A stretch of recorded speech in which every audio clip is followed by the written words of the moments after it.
வக்பு வாரியத்தால் பாதிக்கப்பட்ட இஸ்லாமியர்கள் வீக்களத்தூரில் நடந்த அநியாயம் இந்திய வரலாற்றையே புரட்டி போட்ட சம்பவம். வக்பு வாரிய சட்ட சீர்திருத்த மசோதாவை மத்திய அரசு நாடாளுமன்றத்தில் சமர்ப்பித்துள்ளது.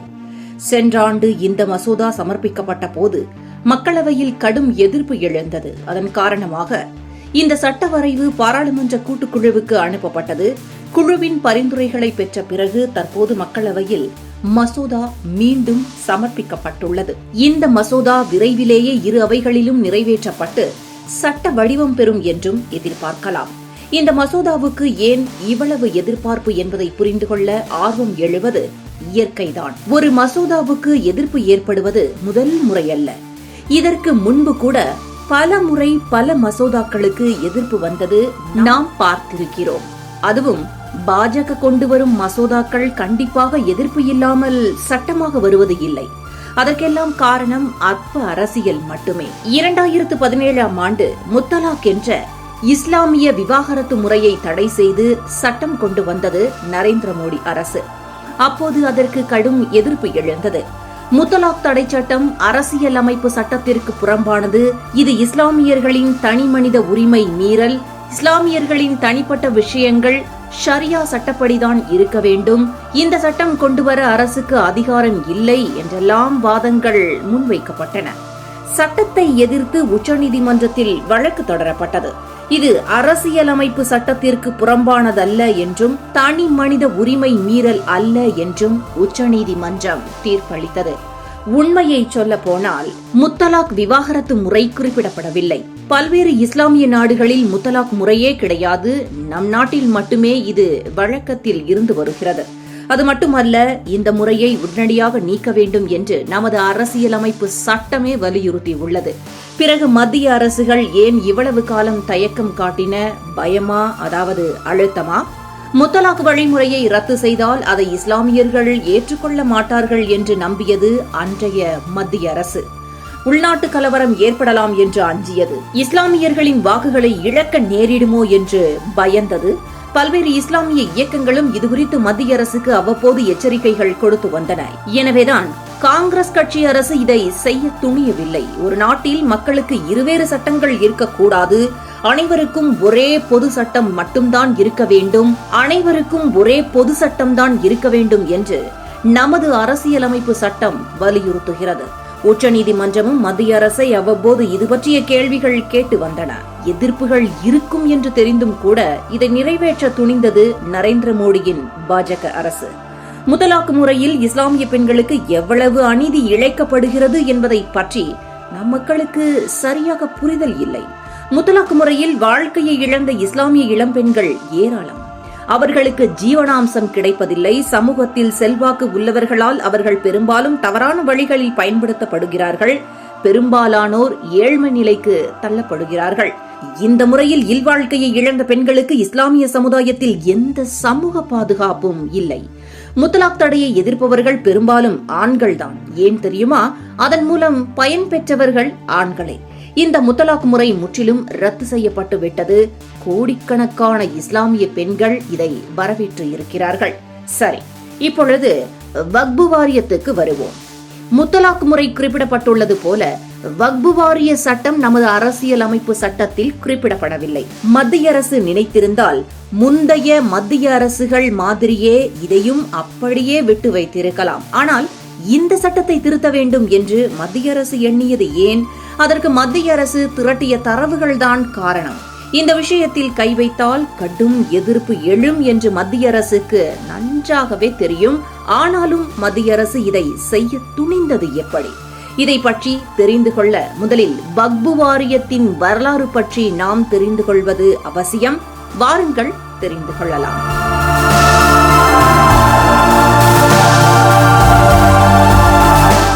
நாடு முழுவதும் உள்ள இஸ்லாமிய சொத்துக்களை பராமரிப்பதற்காக ஏற்படுத்தப்பட்டதுதான் வக்பு வாரியம். வக்பு சொத்து என்பது இறைவனின் சொத்து என்று பொருள் கொள்ளப்படுகிறது. தங்களால் பராமரிக்க முடியாத சொத்துக்களை இஸ்லாமியர்கள் வக்பு வாரியத்திற்கு வழங்க முடியும். இந்த சொத்துக்கள் இஸ்லாமிய மதம் சார்ந்த பணிகளுக்கு மட்டுமே பயன்படுத்த வேண்டும் என்பது சட்ட நிலையாகும்.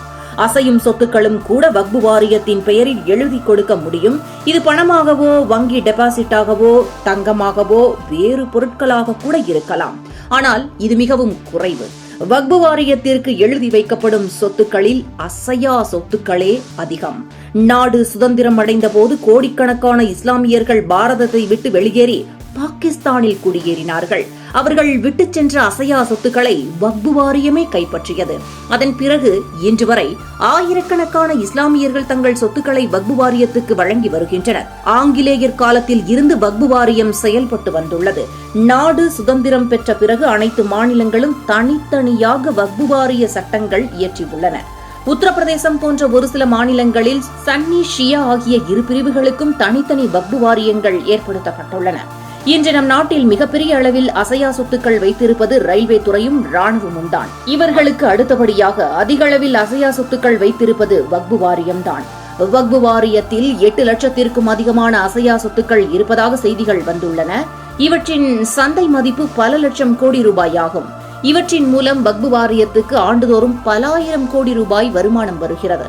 இத்தனை பெரிய வருமானத்தை வக்பு வாரியம் என்ன செய்கிறது, எதற்கு பயன்படுத்துகிறது? வக்பு வாரியம் தங்களிடம் உள்ள அசையா சொத்துக்களை முறைப்படி பராமரிக்கிறதா? அதற்கு வேண்டிய நிர்வாக திறமை அவர்களிடம் இருக்கிறதா?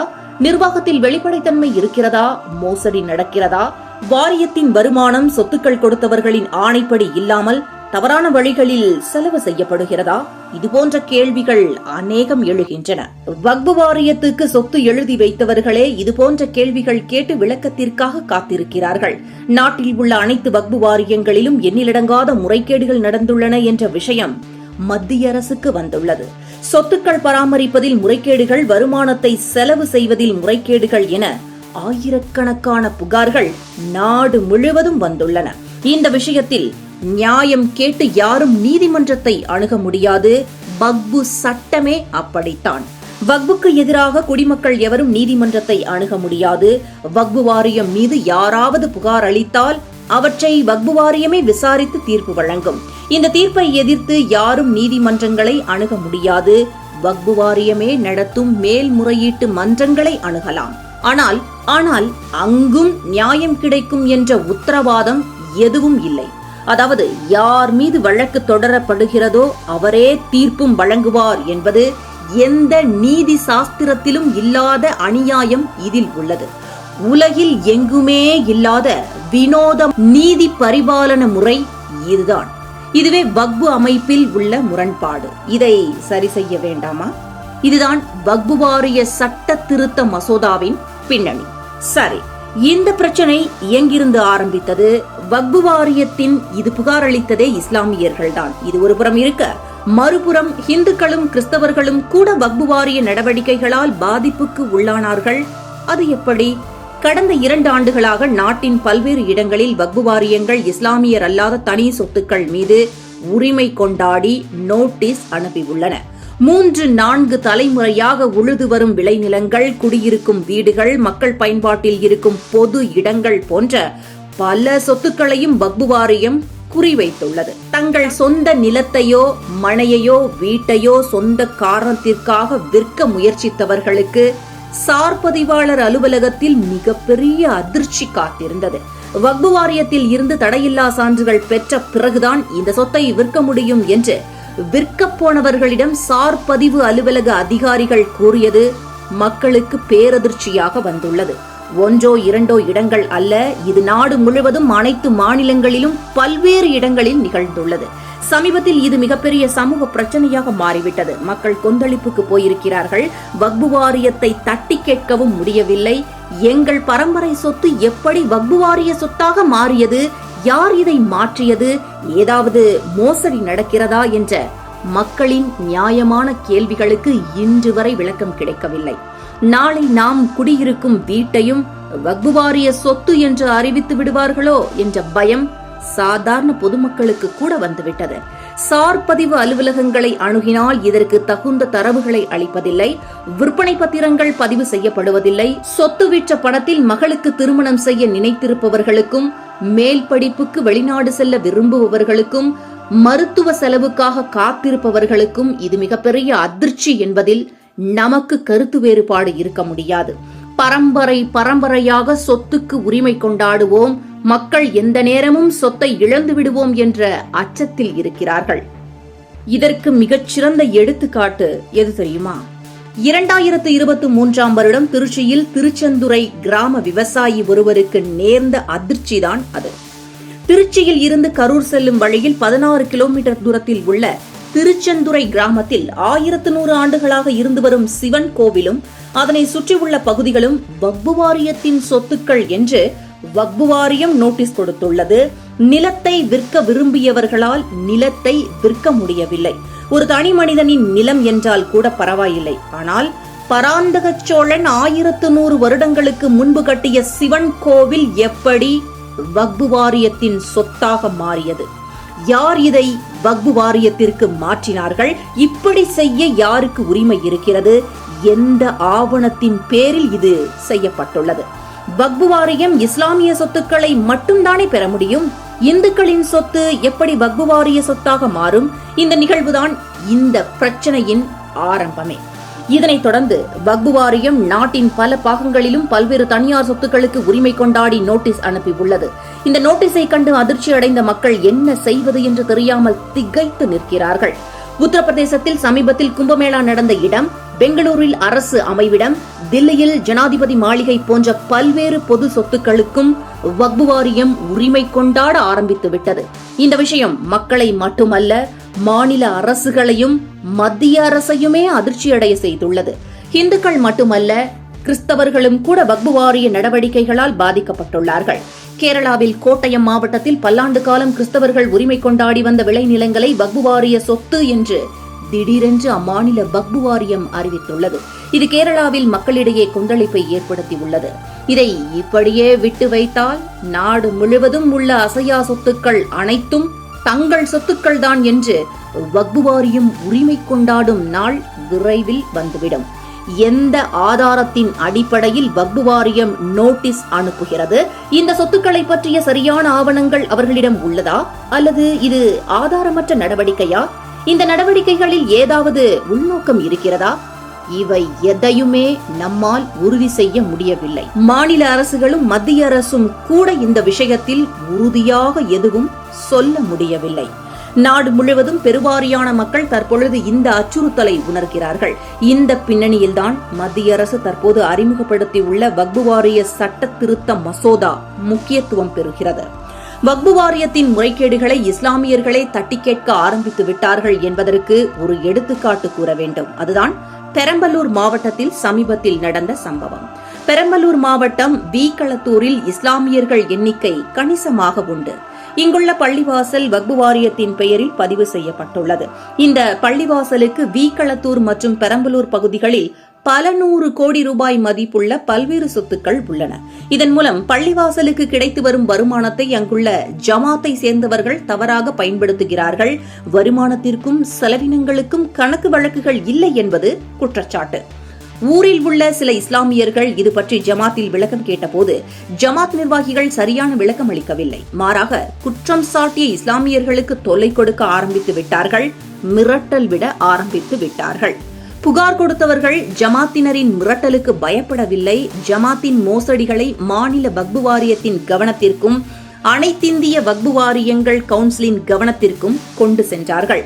அனைத்திந்திய கவுன்சில் மாநில வக்பு வாரியத்திற்கு இதுகுறித்து விளக்கம் கேட்டு கடிதம் அனுப்பியுள்ளது. அதனைத் தொடர்ந்து மாநில வக்பு வாரியமும் பள்ளிவாசல் ஜமாத் நிர்வாகிகளுக்கு விளக்கம் கேட்டு கடிதம் அனுப்பியுள்ளது. இதனால் ஆத்திரமடைந்த பள்ளிவாசல் ஜமாத் நிர்வாகிகள் ஊர்க்கூட்டம் நடத்தி கட்ட பஞ்சாயத்து மூலம் இந்த 6 குடும்பங்களையும் ஊரை விட்டு ஒதுக்கி வைப்பதாகவும், யாரும் அவர்களுடன் பேசக்கூடாது, கொடுக்கல் வாங்கல் வைத்துக் கொள்ளக்கூடாது, அவர்கள் நடத்தும் நிறுவனங்களில் பொருட்கள் வாங்கக்கூடாது, அந்த நிறுவனங்களுக்கு பொருட்கள் விற்கவும் கூடாது என்று பல்வேறு தடைகளை விதித்து அறிக்கை வெளியிட்டுள்ளதாக கூறப்படுகிறது. இது ஒரு வகையில் தீண்டாமைதான், பழிவாங்கும் நடவடிக்கைதான். நம் நாட்டில் தீண்டாமை தடுப்புச் சட்டம் இயற்றி பல ஆண்டுகள் ஆகிவிட்டன. தீண்டாமை கடைபிடிப்பவர்களை எதிர்த்து நீதிமன்றத்தில் வழக்கு தொடர முடியும்.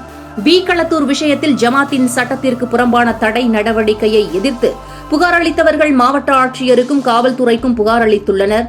தங்கள் மீது ஜமாத் சட்டத்திற்கு புறம்பாக தடை விதித்ததை அகற்ற வேண்டும் என்று கோரிக்கை வைத்துள்ளனர். ஆனால் இவர்களுடைய புகாரை இதுவரை சம்பந்தப்பட்ட அதிகாரிகள் யாரும் கண்டுகொள்ளவில்லை என்று தெரிகிறது. எனவே மீண்டும் ஒருமுறை புகார் அளித்துள்ளனர்.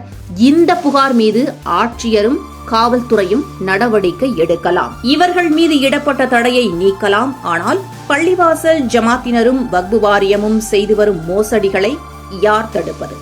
ஆட்சியருக்கும் காவல்துறைக்கும் எந்த அதிகாரமும் இல்லை. வக்பு வாரியமே நடத்தும் மேல்முறையீட்டு மன்றத்திலும் இதற்கு நியாயம் கிடைக்குமா என்பது கேள்விக்குறிதான். பிறகு என்னதான் வழி? இப்போது புரிகிறதா மத்திய அரசு ஏன் வக்பு வாரிய சட்ட திருத்தம் கொண்டு வந்துள்ளது என்று? இந்த முரண்பாட்டை களையும் நோக்கத்தில் மத்திய அரசு வக்பு வாரிய சட்ட திருத்தம் கொண்டு வந்துள்ளது. வக்பு வாரிய சொத்துக்களில் பல நம் வரலாற்று சின்னங்களாக உள்ளன. எனவே அவற்றை சீராக பராமரிப்பதும் காப்பாற்றுவதும் நமது கடமை. வக்பு வாரிய சொத்துக்களை குறுகிய கால மற்றும் நீண்டகால குத்தகைக்கு விடுவதிலும் வாடகைக்கு விடுவதிலும் ஏகப்பட்ட முறைகேடுகள் நடப்பது தவிர்க்கப்பட வேண்டும். குத்தகை பணம் வாடகை பணம் சரிவர வசூலிக்கப்பட வேண்டும்.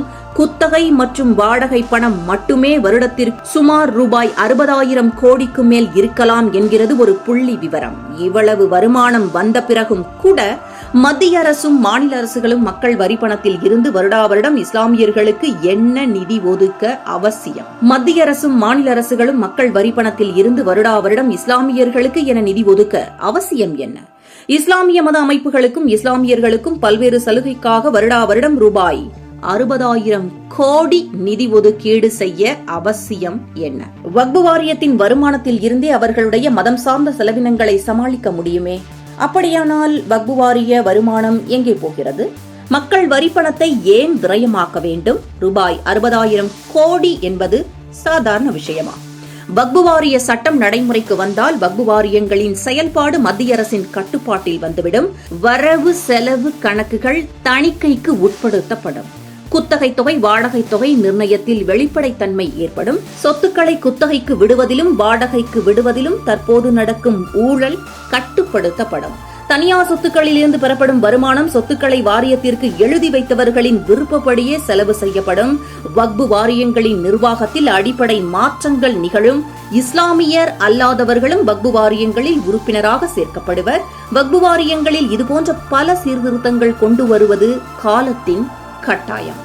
இதை இன்னும் தாமதித்தால் விளைவுகள் விபரீதம் ஆகலாம். இது தவிர தற்போது வக்பு வாரியம் நோட்டீஸ் அனுப்பியுள்ள பல்வேறு தனியார் சொத்துக்களை பற்றியும் விசாரணை நடத்தப்பட்டு இந்த சொத்துக்களை வக்பு வாரியம் எப்படி பெற்றது என்பதை விசாரித்து அறிய வேண்டும். பராந்தக சோழன் கட்டிய கோவில் எப்படி வக்பு வாரிய சொத்தாக மாறியது என்பதை கண்டறிந்தே ஆக வேண்டும். வீக்களத்தூர் மக்களுக்கும் அவர்களை போன்ற இன்னும் பல்லாயிரக்கணக்கானோருக்கும் நியாயம் கண்டிப்பாக கிடைக்க வேண்டும். வக்பு வாரியத்தின் அடாவடித்தனத்திற்கு முடிவு கட்ட வேண்டும். நாட்டு மக்களுக்கு நியாயம் கிடைக்க வேண்டும்.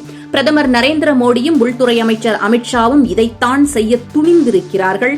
அவர்களுடைய துணிச்சலுக்கு தி தமிழ் குழுமம் சார்பாக பாராட்டுக்கள்.